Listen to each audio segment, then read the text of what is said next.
দেখুন, ফৌজিরা আমাদের দেশের গর্ব।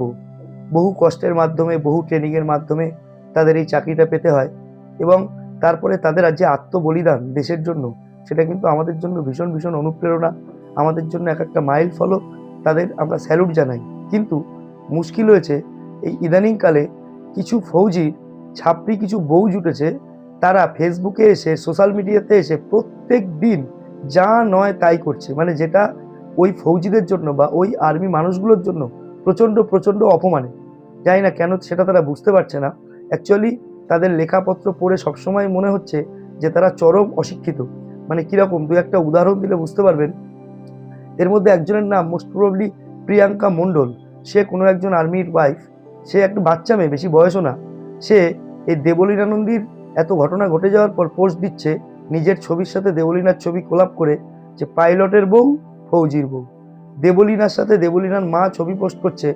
তার সঙ্গে সঙ্গেই এই মেয়েটি পোস্ট করছে, আমার মা দেবলীনার মা। ফৌজির বউ হতে গেলে এত পরিমাণে কোয়ালিফিকেশান থাকতে হয়। তারপরে এসে দেখা যাচ্ছে উচ্চ মাধ্যমিক পাস করেছে কিনা তার ঠিক নেই। তো ফৌজির বউ হতে গেলে বিরাট পরিমাণে কষ্ট করতে হয়। আমার জানা নেই যে ফৌজির বউ হওয়ার জন্য ঠিক কী কষ্ট করা প্রয়োজন। তো বন্ধুরা, মানে এই ব্যাপারটা ভীষণ পরিমাণে একটা ইরিটেটিং হয়ে যাচ্ছে।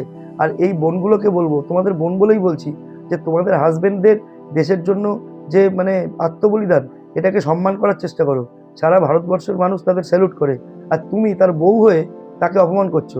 তার এই পোস্টটা নিয়ে ছেলে খেলা করছো। এর জন্য লোকে তোমায় গাল দিচ্ছে, এবং তোমায় গাল দিচ্ছে কী কারণে? তুমি কিন্তু ওপরে লিখছো আমি ফৌজিবাবুর বউ। ওই ফৌজিবাবু কিন্তু তোমার জন্য অকারণে গাল খাচ্ছে। তো তোমাকে বোন বলেই বলছি, এই ধরনের কাজকর্ম করো না। অবশ্যই পোস্ট দাও, সোশ্যাল মিডিয়া কন্টেন্ট ক্রিয়েটার হও, কন্টেন্ট বানাও, বা হাজব্যান্ডের সাথে ছবি দাও। হাজব্যান্ডের অনেক বড় বড় কীর্তি আছে, সেগুলো লেখো। কোথায় কোথায় পোস্টিং করে, কত কষ্ট করে, সেগুলো লেখো। উল্টো পাল্টা ফৌজিবাবুর বউ, ফৌজিবাবুর বউ, এই কাজটা করো না। বোন বলেই বলছি তোমাকে। আর বন্ধুরা, আমার কথা যদি ঠিক লেগে থাকে অবশ্যই লাইক করবেন, চারিদিকে শেয়ার করবেন। আপনার কোনো বক্তব্য থাকলে অবশ্যই কমেন্টে জানাবেন। আর আমার চ্যানেল সাবস্ক্রাইব করে অবশ্যই আমার পাশে থাকবেন। সবাই ভালো থাকবেন। Thank you.